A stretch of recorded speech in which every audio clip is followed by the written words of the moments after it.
Hola a todos, mi nombre es Margarita Álvarez Rueda, soy Medical Marketing de Nestlé Health Science y en nombre de la compañía les quiero extender la más cordial bienvenida a este webinar. Les agradecemos mucho que nos acompañen el día de hoy. Para presentar a nuestro ponente, quisiera presentar a la doctora Yolanda Méndez Romero, quien es médico cirujano con especialidad en medicina interna y subespecialidad de nutrición clínica. Actualmente ella es presidenta del Colegio Mexicano de Nutrición Clínica y Terapia Nutricional, con quien hemos elaborado convenios para proyectos educativos. Muchas gracias, doctora Méndez, por acompañarnos. Hola, muchas gracias, Margarita, por esta presentación. Y bueno, en conjunto con Nestlé Health Science, el Colegio Mexicano de Nutrición Clínica les hace a ustedes la más cordial bienvenida a este webinar y además les recuerdo que pueden formar parte de nuestro colegio, hacerse miembros, que ya tiene varios años, desde 1989 fundado y está conformado por médicos especialistas interesados en la nutrición, licenciados en nutrición generales y con maestría en nutrición clínica o especialidades en diferentes áreas. También hay enfermeros interesados en la nutrición, enfermeros y enfermeras, y químicos y químicas que están interesados en el área de la nutrición clínica. El día de hoy tenemos en la participación del doctor Juan Carlos Castillo Pineda. Él es un médico cirujano egresado de la UNAM, especialista en medicina interna por el Hospital General de México. Es fundador y jefe de apoyo metabólico del Hospital Regional del IMSS de Morelia. Es presidente de FELAM, fue presidente de FELAMPE de 2006 a 2008, profesor conferencista en México y en el extranjero con más de 500 ponencias. El doctor Juan Carlos Castillo el día de hoy nos va a hablar sobre fragilidad, desnutrición y aporte proteico en el adulto mayor. Adelante, doctor Castillo. Hola. Antes que nada, quiero comentarles que estoy muy agradecido con Nestlé Health Science por permitirnos transmitir algo que ha sido desde hace muchos años nuestra pasión, el poder garantizar una alimentación adecuada, satisfactoria, oportuna a nuestros enfermos, y el capítulo que hoy nos ocupa es el del adulto mayor. Ojalá todos podamos algún día ser adultos mayores, pero ojalá también que podamos estar en una condición lo suficientemente saludable para disfrutar a los nietos, disfrutar muy bien ese retiro y definitivamente espero en este rato transmitirles estas inquietudes. Como ustedes saben, nuestro tema es fragilidad, desnutrición y aporte proteico. Nos queda muy claro que en las personas de tercera edad, la búsqueda de una alimentación completa, satisfactoria, suficiente, etcétera, de las leyes de la alimentación deben garantizarse, pero existe un sinnúmero de condiciones en las cuales el abuelo, desgraciadamente, no puede ingerir todos los alimentos como debería de ser. Les aclaro que el único conflicto de interés que tengo relacionado es con Nestlé, porque soy speaker de Nestlé, pero les aclaro muy bien, los conceptos presentados en esta son fundados en la evidencia. No hay absolutamente algún fin mayor que transmitir el conocimiento. Muy bien, siguiendo con nuestro tema, nos queda muy claro en la gráfica del lado izquierdo la pirámide poblacional de México. Ya dejó de ser aquella pirámide tan perfecta de los años 70. Hoy en día, la población mayor de 60 años va aumentando significativamente. Pero también quiero destacar en la gráfica del lado derecho la experiencia que tuvimos cuando realizamos el estudio ENOLA, en esta encuesta latinoamericana de cerca de 8,000 pacientes en 47 hospitales en Latinoamérica. Y vean ustedes, el 44% de la población eran sujetos mayores de 60 años. Luego entonces, definitivamente, este es un tema muy importante tanto para la población general como para la población hospitalaria. Busquemos resumir algunos conceptos del tema de fragilidad. Bueno, aquí es interesante hablar de que la fragilidad es una condición clínica relacionada con la edad en donde, nos guste o no, hay un deterioro de la capacidad funcional de los órganos y esto aumenta la susceptibilidad a que diferentes factores estresores que pueden ser psicológicos, sociales o físicos directamente, pueden afectarnos mucho.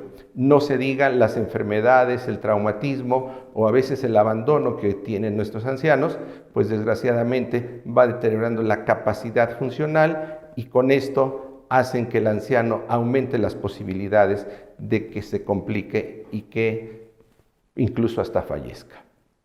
Hay varios criterios para definir lo que es la fragilidad, pero simplemente aquí vamos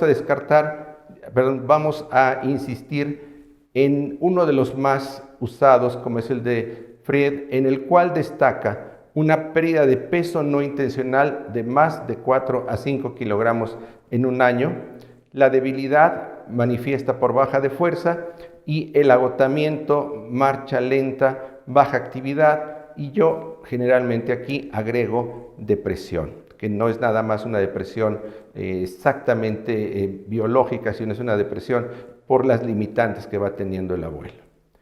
Prefragilidad, que algunos autores también lo destacan, se refiere a cuando existe alguno de estos componentes, no todos. Ahora, para que se dé el fenómeno de fragilidad, tenemos varios puntos los cuales hay que destacar. Hay algunos que están relacionados con cambios de la edad y quizá el cambio más significativo es lo que conocemos como disfunción mitocondrial. En el proceso de envejecimiento está totalmente claro y demostrado que la mitocondria cada vez va disminuyendo su actividad, haciendo que fallen diversas estructuras como el mismo hígado, el músculo, cerebro, riñón, etc. Por otra parte, el deterioro neural propio de la tercera edad también influye de un modo muy significativo. Y así podríamos hablar de varias cosas, entre otros el daño al ADN, que también es un factor muy importante dentro de los relacionados con la edad. También existen alguna relación genética ambiental que influye directamente en la cognición, en la alimentación y en la activación física.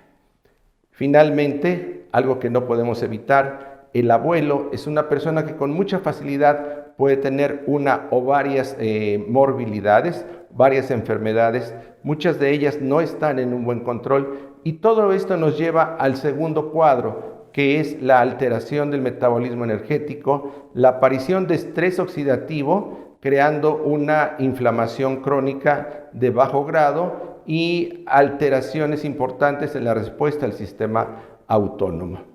Obviamente la disfunción hormonal, principalmente destacando hormona de crecimiento, la hormona ACTH y obviamente las hormonas sexuales, que la suma de todos estos factores van deteriorando la actividad física y van a provocar básicamente algunos de los síndromes geriátricos que ya conocemos, la discapacidad, aumento de la mortalidad y el deterioro cognitivo.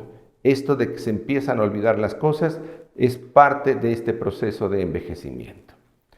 En este proceso de envejecimiento, pues definitivamente va declinando el apetito por varios factores. Uno de ellos, disminución de la saliva. Otro, que su dentadura no es tan eficiente y sobre todo para poder obtener proteína de origen animal a través de carnes, pues se va haciendo con mucho mayor problema y dificultad, generando ambas cosas, entre otros, una inflamación, una disbiosis en la microbiota del intestino y obviamente nos empieza a dar un problema serio de una resistencia al anabolismo, además de resistencia a la insulina, una disminución de la capacidad para un buen funcionamiento capilar y obviamente estrés. Estrés que se va desbalanceando y se manifiesta como una sarcopenia. Esta sarcopenia, obviamente que puede en un momento dado agravarse por enfermedades crónicas agudizadas, por traumatismo, por fatiga y también por deterioro cerebral, dándonos una declinación muy importante de la capacidad funcional. Esto, detallándolo un poquito más, vemos cómo la tercera edad provoca que se generen estas respuestas del sistema inmune, pero ya no de un modo tan eficiente como lo hacían así. Y esto obviamente va afectando el funcionamiento del músculo, el cual libera mioquinas que son liberadas ya sea como consecuencia de la acción de diversas interleucinas 6, 8, 17, las cuales van a generar una mayor respuesta de tipo inmune y de tipo autoinmune, generando progresivamente más daño a nivel del músculo. Si nosotros nos fijamos en la parte superior de esta gráfica, pues podemos nosotros observar muy bien cómo lo normal es que la hormona de crecimiento nos ayuda a que se liberen estos factores de crecimiento tipo insulina, y esto a su vez nos lleva a la activación del mTOR para garantizar una síntesis proteica. Eso sería lo normal, eso sería en buenas condiciones. Desgraciadamente, en esta condición de fragilidad hay una declinación de estas funciones y sobre todo empieza a existir diversos mecanismos que van bloqueando a través de la inflamación esta acción del mTOR, limitando de un modo muy importante la síntesis proteica. Aquí destacaremos, que ya lo habíamos mencionado, la disfunción de la mitocondria, que va a disminuir la sensibilidad a la insulina e incrementa la adiposidad del músculo, haciendo que el clínico se confunda. Dice, mira, este abuelo tiene un músculo de muy buen tamaño. Pues sí lo tiene, pero está todo infiltrado por tejido adiposo. ¿Qué necesitamos para sintetizar una proteína? Que finalmente un músculo no es otra cosa más que un sistema en donde las proteínas actina-miosina son las principales que participan en este fenómeno. Tenemos que garantizar que el ADN esté transmitiendo muy bien la información, que este ADN permita que perfectamente el ARN mensajero se libere y se acople muy bien a este sistema de ribosoma, y este RNA ribosomal puede empezar a leer adecuadamente la secuencia proteica. Una vez que está así, hay que recordar que nunca se le ha dado la suficiente importancia, pasa al aparato de Golgi. Pero antes del aparato de Golgi, al retículo endoplásmico. Ahí, en ese retículo endoplásmico, tiene dos posibilidades. Si se detecta que la proteína que se ha sintetizado es de mala calidad, la desecha inmediatamente. Pero si es buena, entonces sí avanza, se conforma su estructura secundaria, terciaria y cuaternaria, y después a través del aparato de Golgi es que se libera esta proteína para exportación. Recordar que la resistencia a insulina y el estrés oxidativo favorecen disfunción e inflamación del retículo endoplásmico rugoso. Y por tanto, yo podré tener muy buena información en mi código genético, pero si aquella parte en donde debe de envasarse, valga la expresión, donde se le está dando el departamento de control de calidad de la proteína, no está funcionando bien, pues definitivamente no tiene ningún caso que todo lo anterior sea eficiente. Es decir, no tiene caso darle proteína o exceso de proteína a alguien que no la va a saber manejar. Y esto sí hay que destacarlo, porque un paciente en la tercera edad que esté inflamado, definitivamente ese paciente no va a poder mejorar su condición y menos mejorar la masa muscular. En este trabajo colaborativo que tuvimos hace algunos años, las diferentes sociedades prácticamente del mundo, llegábamos a la conclusión de tres cosas que se ven mucho con el anciano. Primero, inanición crónica relacionada a malnutrición sin inflamación. ¿Quién es ese? El abuelito que está solo en casa. La casa está muy bonita, tiene incluso una persona que lo cuida, pero dejan a la abuela comiendo sola. Es una persona que no va a comer, no va a querer comer y va a necesitar de ir echando mentiras. Aparte, el deterioro neurológico que va teniendo también favorece esta condición.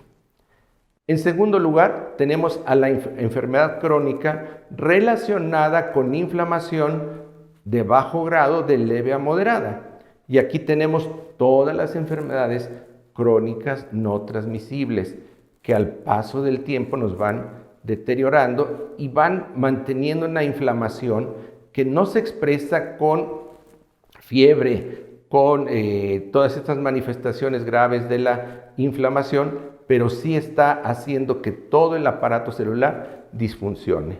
Y por último, tenemos a la enfermedad aguda o trauma relacionada a malnutrición, pero en donde el problema principal es la marcada respuesta inflamatoria. Y aquí tenemos que muchos pacientes, no siendo propiamente de tercera edad, llegan a evolucionar a una fragilidad tanto o mayor que la del mismo anciano.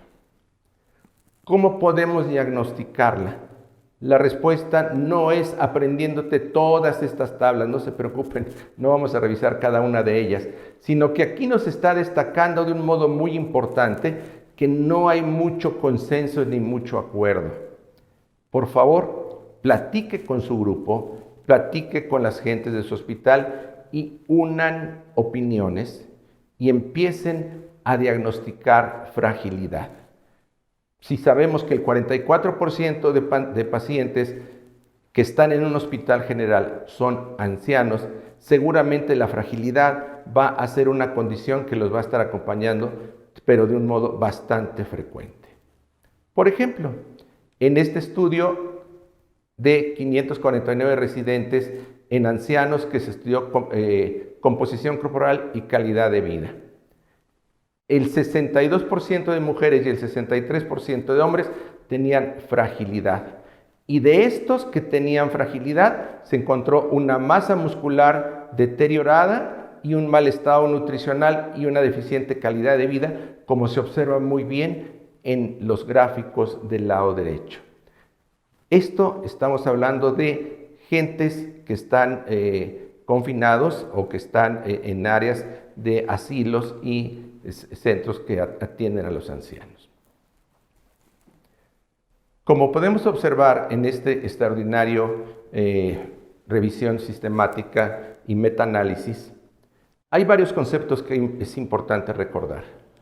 Los abuelos aproximadamente pierden del 30 al 40% de la masa muscular en la vejez. Esto quiere decir que cuando estamos hablando ya de un abuelo de 70 o de 80 años, seguramente va a aparecer esto. Aquí el punto está en que usted, que está joven, que tiene 20, que tiene 30 años, empiece a tener una activación física y que la activación física sea parte de lo cotidiano de su vida y no que cuando tenga 65 años el cardiólogo le diga, sería bueno que caminara. Pues claro que no fácilmente se adquiere ese hábito, ¿no? Hay que recordar que esta pérdida de masa muscular, conocido como sarcopenia, ya está perfectamente aceptada en la Clasificación Internacional de Enfermedades desde el año 2016.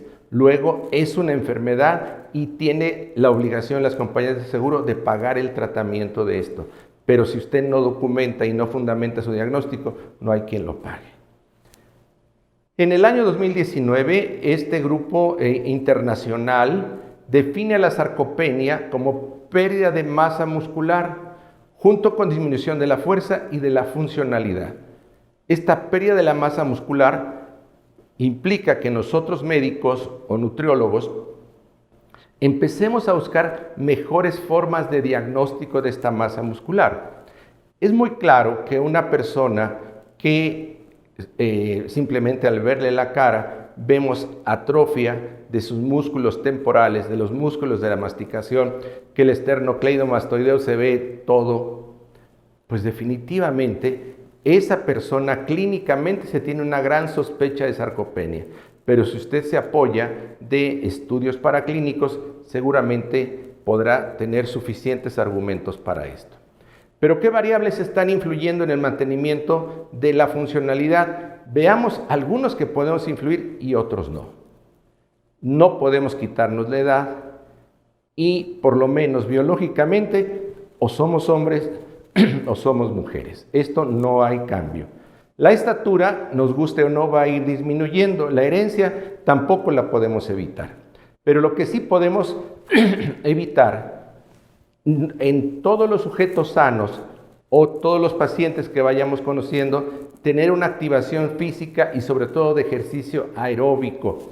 Es el que realmente ayuda a que el sujeto esté mejor y no estar nada más yendo a estar levantando pesas. Eso no es que eso sea malo, pero eso no me ayuda a reclutar y a mejorar mi calidad de masa muscular en todo el cuerpo. En algunos grupos musculares sí, pero no en todo el cuerpo. Y algo que es muy importante, la calidad y cantidad de nutrientes. Desafortunadamente ahorita está en contra de nosotros la inseguridad alimentaria, que en nuestro país ya está por arriba del 50%. Es decir, no hay disponibilidad aunque haya dinero a veces. Y si ahora además no hay dinero, pues la cosa está mucho más complicada.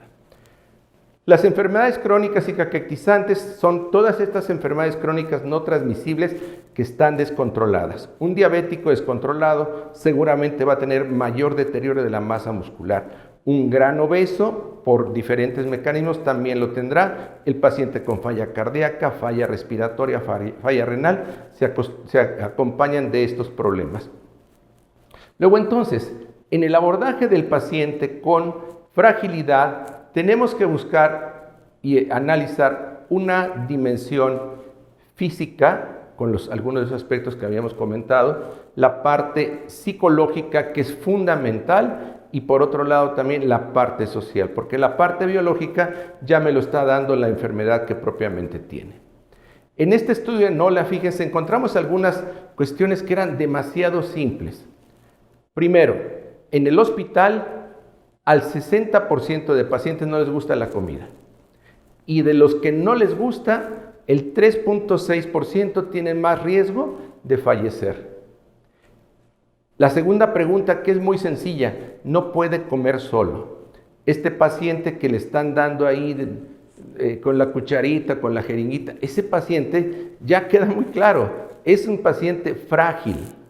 Y el paciente que no tiene apetito, en donde se han podido modificar las condiciones psicosociales, pero que no come, definitivamente no tiene apetito, ese paciente está en vías de lograr una fragilidad importante. Y si a esto le agregamos la pérdida de peso corporal, pues definitivamente ahí ya está hecho completamente el diagnóstico.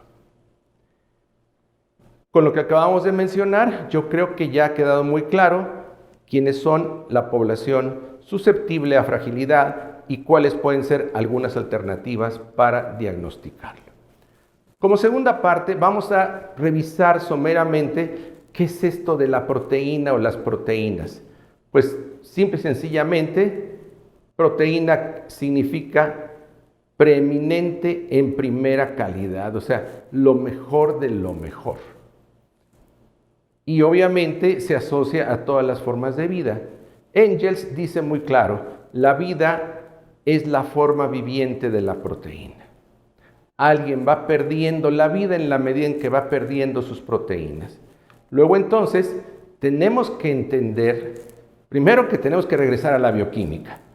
Tenemos que entender que la estructura primaria, secundaria, terciaria y cuaternaria se hacen en diferentes organelos celulares. La estructura primaria es el ARN mensajero y el ribosomal quien va generando esta secuencia de aminoácidos. Pero ya la estructura terciaria y cuaternaria, sobre todo, y parte de la secundaria, se hacen al interior de las vesículas del retículo endoplásmico rugoso y de ahí al aparato de Golgi. Si esto no funciona bien, no se logran proteínas de la calidad suficiente. Bueno, pero ¿cuánto es cuánto? ¿Cuánto estamos recambiando de proteína? Vean ustedes, 70 gramos en enzimas digestivas y células intestinales, 20 en proteínas plasmáticas y de aquí veamos recambio de células musculares de 70 a 100 gramos diarios, diarios, 2 al mes, diarios. Y esto nos da una suma de 298 gramos al día de proteína. Esto no quiere decir que tengamos que ingerir 298 gramos de proteína, no, son las que se están recambiando y que por este reciclaje impresionante que hay de aminoácidos, se logra rescatar y se logra mantener la composición corporal. Por eso es que gente que casi no ha tomado proteínas, de todos modos se mantiene vivo. Afortunadamente el organismo ha logrado hacer esto. Pero sí hay que recordar que es muy importante el recambio, cerca de 300 gramos de proteína. No me voy a detener a explicar todas las vías metabólicas, pero sí destacar que los alimentos nos están generando aminoácidos que nos sirven para la síntesis de proteínas tisulares, y a su vez estas proteínas tisulares me pueden servir también por vías catabólicas como fuentes de energía e irse hacia ciclo de Krebs, o a través de cetoácidos dirigirnos hacia piruvato y de aquí conectar con sistemas enzimáticos de los ácidos grasos y glicerol, y por otro lado también nos puede servir incluso para la resíntesis de glucógeno.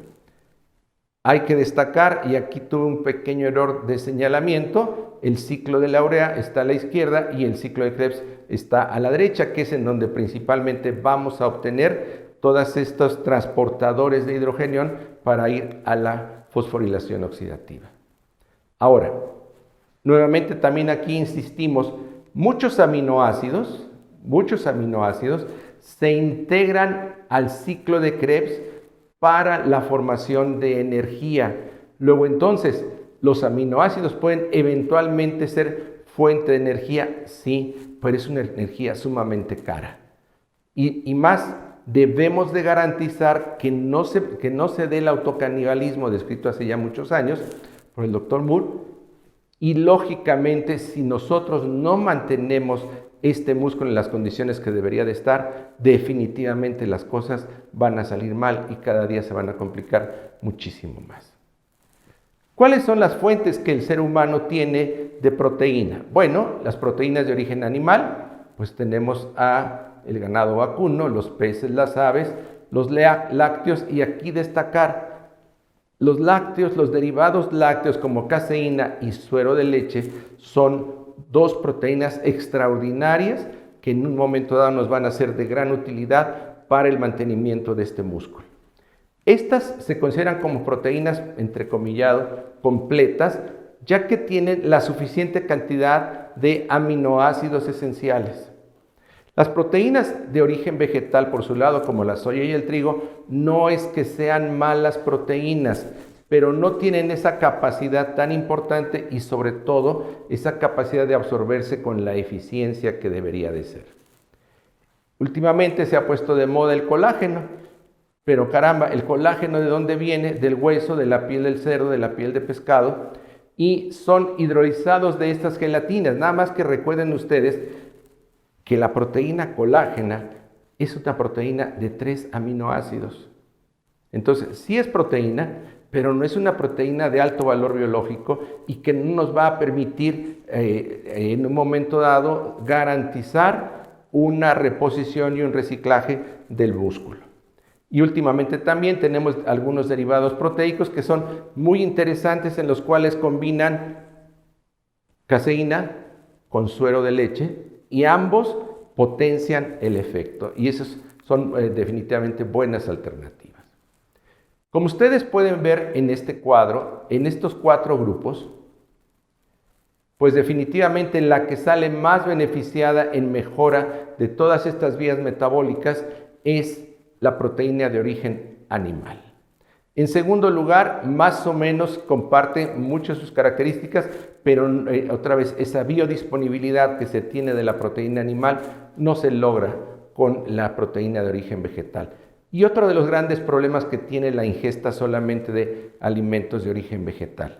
No estoy peleado con ello, pero sí destaco que se necesita un buen conocimiento en la preparación, un buen conocimiento gastronómico para poder hacer realmente variada, y a veces se requieren grandes cantidades, por ejemplo, de arroz, de trigo, en un momento para poder encontrar la cantidad de proteína suficiente. La soya es un frijol, sí, tiene mucha proteína, sí, pero en un paciente anciano que se mueve poco, darle un alimento generador de gases definitivamente no es la mejor alternativa. Y el colágeno como una única fuente o como fuente de reposición única tampoco es quizá la mejor opción. En el caso de la leche, destacaremos primero que el 87% es agua y el 9% son proteínas, vitaminas y algunos minerales. Hablamos de proteínas mayores como sería el caseinato y el suero de leche, los cuales representan el 98%, y los menores como algunas glucoproteínas y unas lipoproteínas que por lo menos desde el punto de vista de aprovisionamiento nutricional no son tan significativas. Caseína. La caseína es una fosfoproteína que representa el 80% de esa proteína de la leche. Tiene diferentes subgrupos, diferentes cualidades, y aquí contiene prácticamente los 18 aminoácidos esenciales y tiene un poquito más de prolina, y lo que sí no tiene suficiente cantidad de cisteína. Es muy importante destacar que se tiene que investigar mucho más en relación a la utilización de caseína, ya que es una proteína accesible al público y que en un momento dado nos puede ayudar para esto. ¿Por qué tan importante estar con la proteína y sus cualidades? Porque caramba, el músculo representa entre el 30 y 40% y contiene el 75% de las proteínas totales. Luego entonces, el poder valorar a un paciente su masa muscular es esencial. Yo creo que hoy en día el valorar esta proteína, este contenido de masa muscular es definitivamente más importante o tan importante como tomar la presión arterial o la frecuencia cardíaca. Este músculo es el principal determinante también del gasto cardíaco. Y si yo tengo escasez de músculo, esto no necesariamente me va a ayudar a disminuir el gasto cardíaco, sino me va a aumentar mucho más la fatiga, y la posibilidad de reposición definitivamente no va a ser tan buena. El mantenimiento de la termogénesis junto con la grasa parda son los dos pilares para el mantenimiento de esta, y lógicamente el músculo es el que lleva la mayor parte. ¿En dónde se guarda la mayor cantidad de carbohidratos? Pues en el músculo. Hígado también, no lo destacamos, pero finalmente la masa muscular es mayor que la masa que podría ser del hígado, por eso es más importante como reserva de carbohidratos. Y si bien no podemos hablar de que hay un pool de aminoácidos ahí guardadito, dada su gran cantidad de porcentaje dentro de la masa muscular, pues se llega a considerar como si fuera una reserva de aminoácidos. Algo que es muy importante, el músculo no es nada más para contraerse, sino que interacciona en forma muy importante con el tejido adiposo, el hígado y el sistema inmune para mantenimiento de la homeostasis metabólica. Luego entonces, hay que tener muy en cuenta estas cosas para pensar que vamos cambiando el chip. Antes decíamos, hay que garantizar el aporte de energía, sí es importante. Pero hoy en día está claro que es mucho más importante el aporte de proteína, porque si no estamos pendientes de esto, la alteración metabólica es terrible. Al preparar esta plática, empecé a buscar, bueno, ¿de qué están hechos los músculos? Y lo más interesante que me encontré es que la referencia más reciente que hay de composición de aminoácidos es el de 1952. No hay problema, está esta publicación, está muy bien realizada, es muy fácil acceso, pero aquí destacamos los contenidos de los aminoácidos que hay en el músculo, en el hígado, en el corazón y en la piel. Y vean ustedes cómo el que más tiene el músculo, que ya lo hemos aprendido, es el ácido glutámico. seguido de la alanina, leucina, lisina. Luego entonces, si yo quiero mantener músculo, tengo que garantizar que el aporte de la proteína que dé yo me garantice por lo menos estos aminoácidos. Y vuelvo a la leche. Si la leche me permite esta posibilidad, pues definitivamente es una buena fuente. No estoy peleado con el huevo, que también tiene una buena cantidad de proteína y que prácticamente su pool de aminoácidos es bastante parecido. Pero sí quise destacar esta parte para que estemos bien fundamentados en el conocimiento científico. Pero bueno, dado que el abuelo tiene muchas limitantes para poder recibir la proteína como debería, pues entonces surge la pregunta, ¿será que los suplementos nutricionales pueden prevenir o corregir la fragilidad? Pero, ¿cuánto y cuáles y cuándo? Son preguntas que seguramente intentaremos aclarar en los próximos minutos. ¿Qué es un suplemento nutricional? Pues son alimentos o nutrimentos que se añaden o completan la dieta y son diferentes a los alimentos convencionales. Se utilizan con fines preventivos o de tratamiento y se pueden ingerir la mayoría de ellos por la vía oral en diferentes formas farmacéuticas. Quede muy claro que suplemento, quizá en idioma español debería de ser mejor complemento, porque alguien lo confunde que suplemento que suple a lo que se tenía, o sea, como que es de un intercambio. No, está completando lo que le falta. Si el abuelo está comiendo nada más 20 gramos de proteína, tendré que buscar alternativas que no son propiamente naturales para garantizar que coma esos otros 20 o otros 40 gramos de proteína y tener por lo menos su requerimiento. Suplementos, pues hay vitamínicos, minerales, pero también se queda, la FDA habla que las hierbas y algunos botánicos tienen que ver con esto. Algunos componentes botánicos también, aminoácidos ya como únicos. Y aquí hay que tener mucho cuidado en todo este capítulo de alimentos funcionales. No estoy peleado con ellos, creo que son una buena alternativa, pero que quede muy claro, hasta ahorita lo único que se ha demostrado es su función adyuvante y no exactamente una función terapéutica. Si esto hubiera sido cierto, las toneladas que se estuvieron consumiendo de vitamina C, D y E en la pandemia de COVID, pues hubiera estado controlado. Sí ayudaron, sí sirven, no me peleo con ellos porque ahorita alguna nutricionista me está escuchando y seguramente me va a levantar la mano para decirme que estoy mal. Queda muy claro, son definitivamente suplementos que van a ayudar a mejorar una condición mórbida como es la sarcopenia y su complicación que es la caquexia cuando suma sarcopenia más inflamación y el deterioro del estado general. Los probióticos también se han añadido a esta lista, pero probióticos nos queda claro que no se deben de considerar como si fuera alimentos. Algunas grasas especiales como los ácidos grasos omega 3 y algunos de los micronutrientes pues también están considerados ya hoy en día como suplementos nutricionales. Pero nosotros vamos a centrarnos sobre todo en esos suplementos que tienen que ver con la proteína. ¿Qué es lo que sí se tiene idea y qué es lo que no se tiene idea? En este metaanálisis de 19 estudios aleatorios se demostró que el suplemento de proteína, además del ejercicio, fortalecía la masa muscular y sí, definitivamente la incrementaba. Pero veamos estas gráficas.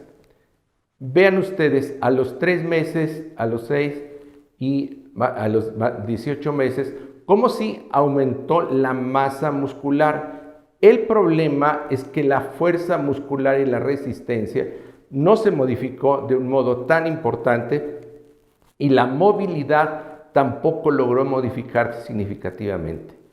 ¿Será entonces que no sirve? No. Lo que pasa es que el tema de movilidad implica también salud de articulaciones, salud neural y que alguien acompañe al abuelo a moverse. Luego entonces, queda muy claro que sí aumenta la masa muscular. En este otro metaanálisis con 39 estudios y juntaron casi más allá de los 4,000 pacientes con suplementación proteica y de aminoácidos, se pudo encontrar que sí aumentó la masa libre de grasa, aumentó la fuerza muscular y la actividad física, pero siempre que se relacionaba estos con actividad física. Se hace actividad física y en el post de la actividad física definitivamente sí hay aumento. En este gráfico de bosque podemos observar muy bien cómo sí está el rombo está cargado hacia el lado de que es a favor. Si ahora vemos esta otra parte en donde hablamos de fuerza muscular, también si es que se relacionó con ejercicio, sí se logró ese efecto, pero no es muy significativo. Por eso el mensaje que el tratamiento de la fragilidad o de la sarcopenia no empieza a los 60 años, empieza yo creo que desde los 12 o 13 años para crear un hábito de activación y buscar tener una buena variedad de fuentes de proteína. Cuando estamos usando aminoácidos esenciales, pues aquí observamos cómo también los resultados de este metaanálisis hablan a favor de que sí tienen un efecto. Pero ojo, esto no quiere decir que doy el tratamiento 15 días o 2 meses y ya después lo suspendo. No, todos estos estudios han sido por lo menos de 18 a 24 seguimientos de 18 a 24 semanas, los cortos, y otros que se van allá incluso hasta 2 o 3 años. Pero el asunto está que si la persona está recibiendo el suplemento porque no logra recibir todo el aporte proteico y no hay una corrección de la causa que está evitando que la persona coma completo, pues entonces el suplemento tiene que continuar por tiempo indefinido.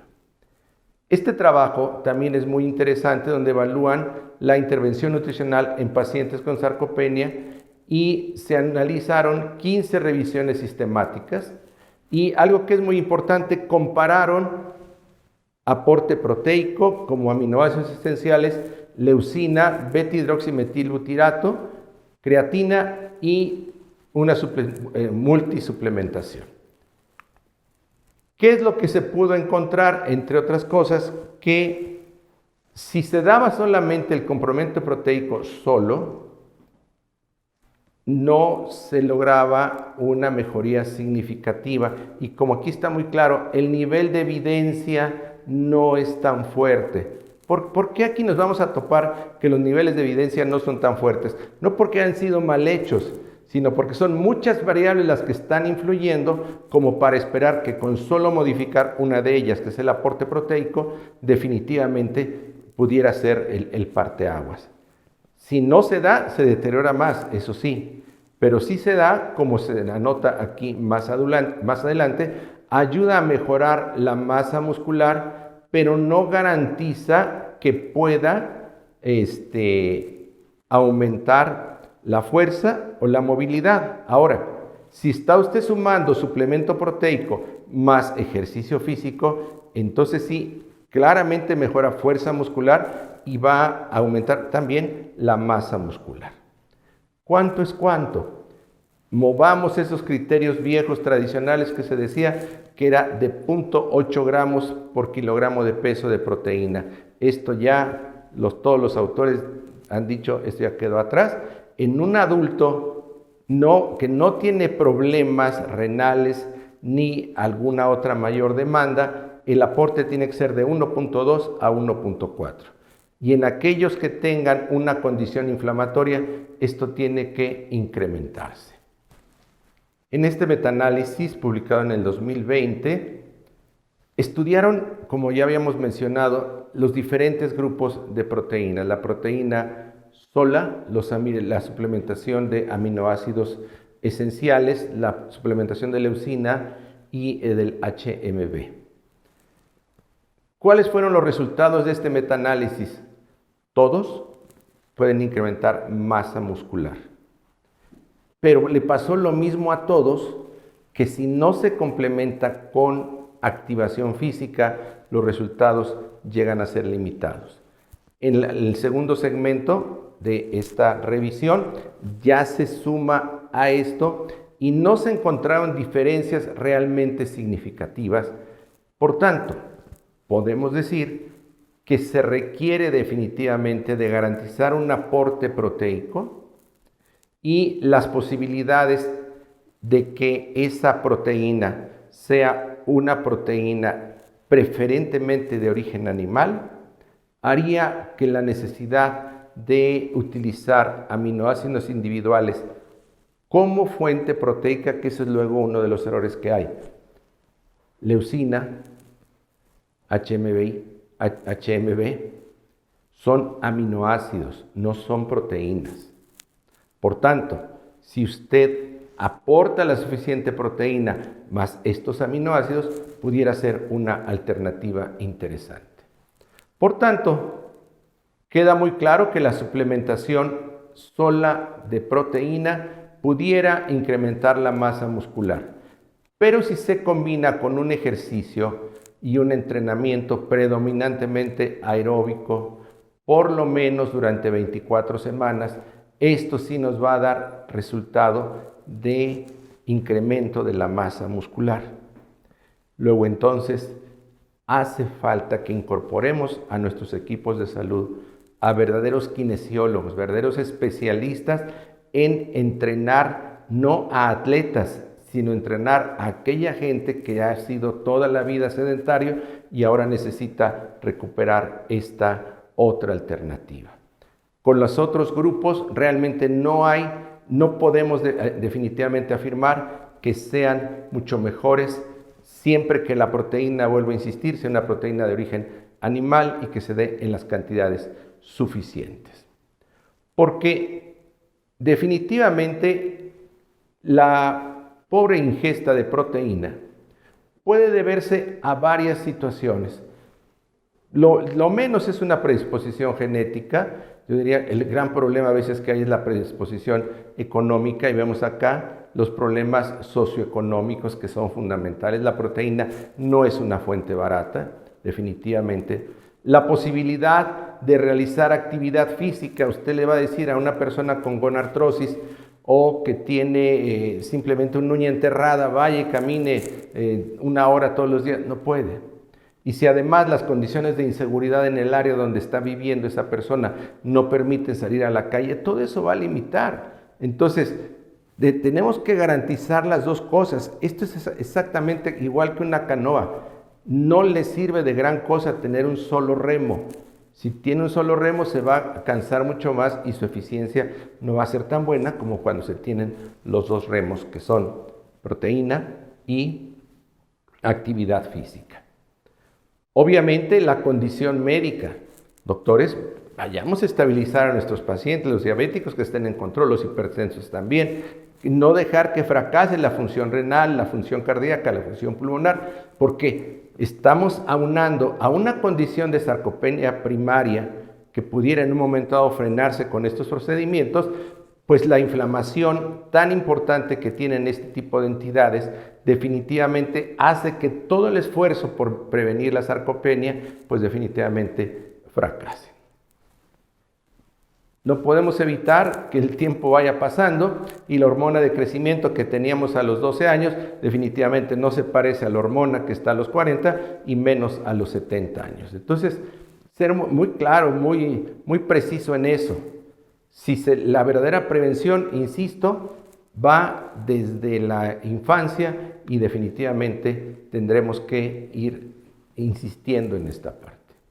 Por tanto, lo mínimo de recomendación en este otro trabajo, que es el grupo de expertos de ESPEN, ellos son un poquito más conservadores, de 1 a 1.2 gramos por kilogramo de peso al día, aquí tratando de mantener un peso, el kilogramo, que es el kilogramo del peso ideal, y de ahí ir viendo tolerancia, porque podemos tener ancianos muy obesos y entonces realmente son ancianos muy obesos en donde además cursan con sarcopenia, entonces realmente será una sobredosificación de proteína y eso ya sería contraproducente.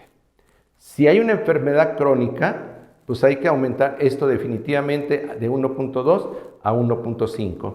Y esto evaluando bien cómo va. Y la actividad física es definitivamente la piedra angular dentro de esta condición.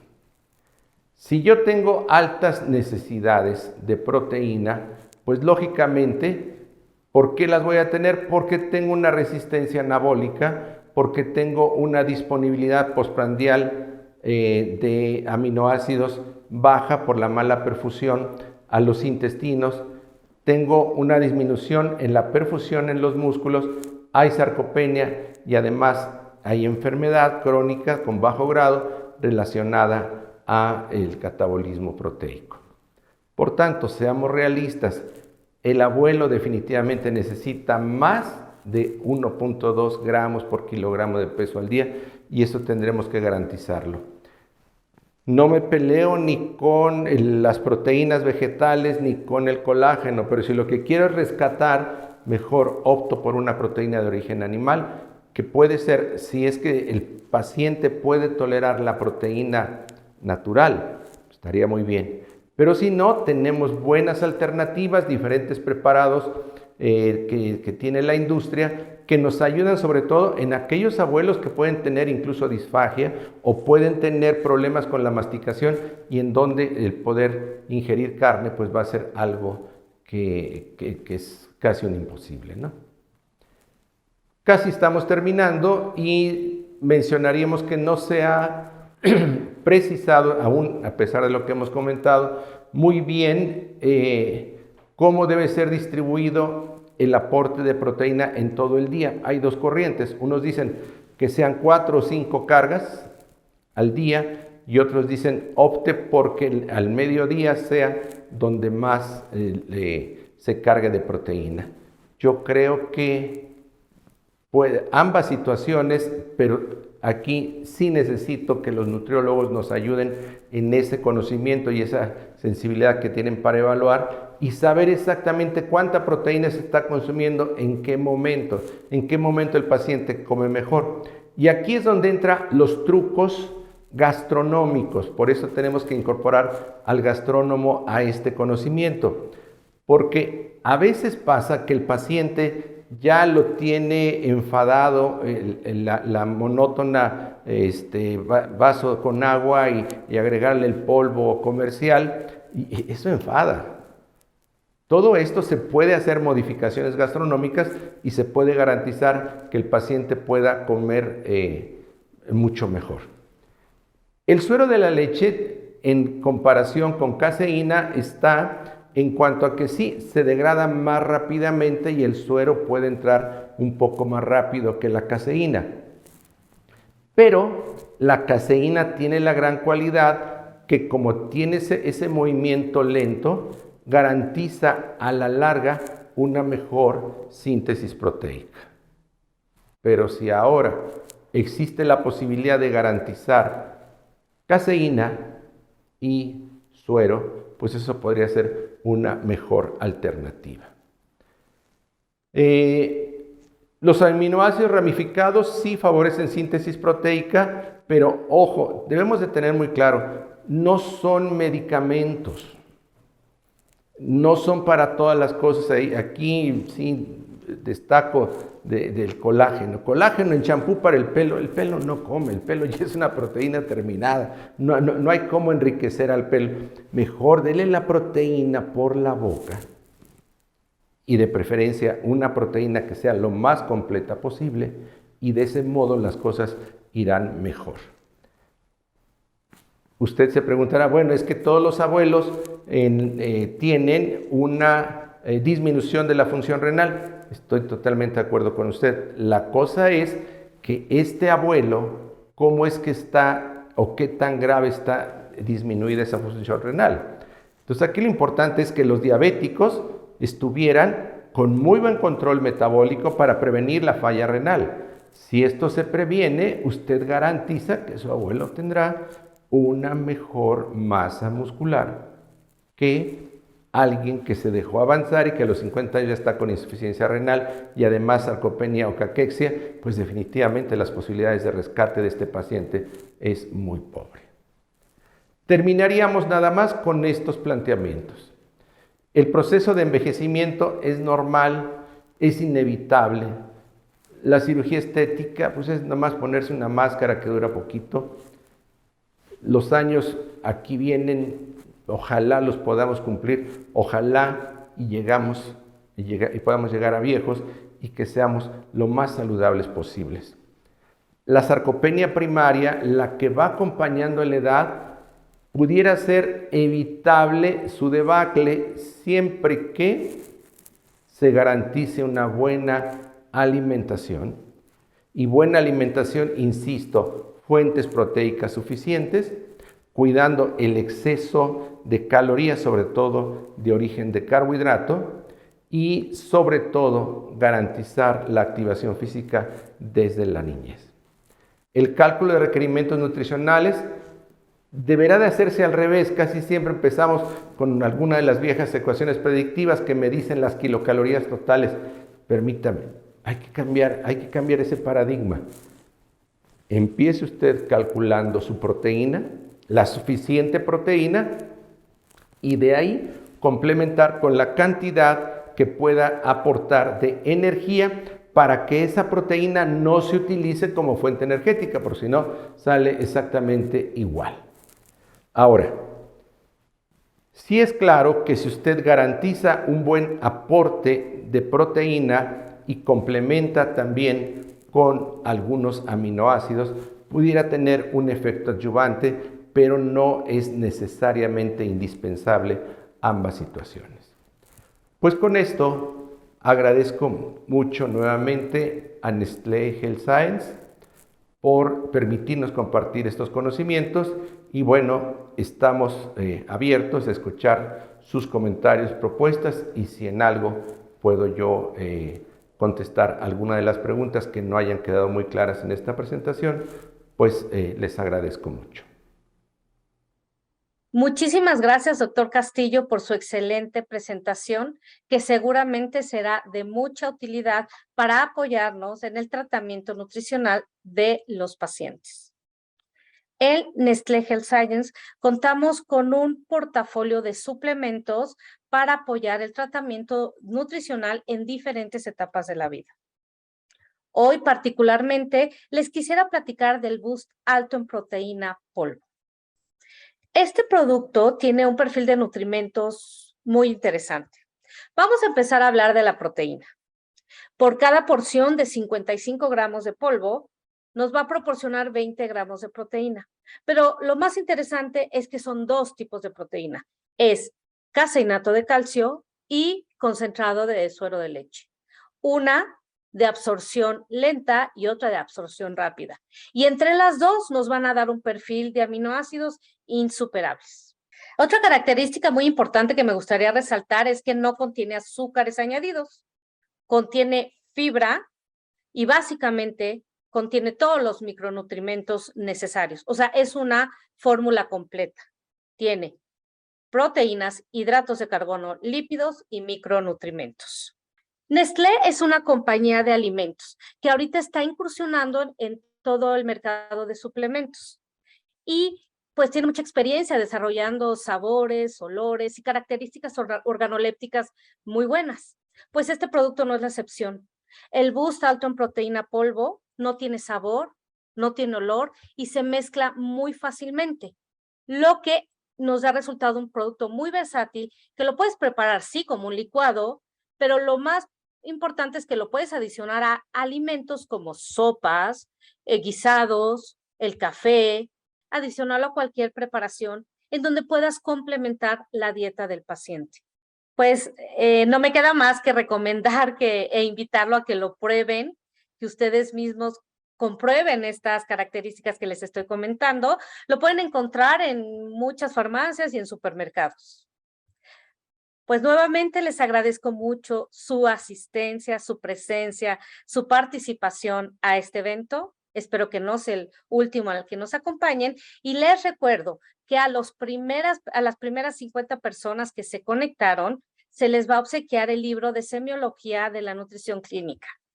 Por lo que les pido que coloquen su nombre completo y un correo donde se les puede localizar, así como la forma en que se enteraron de este webinar, si fue a través de un asesor nutricional o a través de alguna red social. Buenas noches y muchas gracias.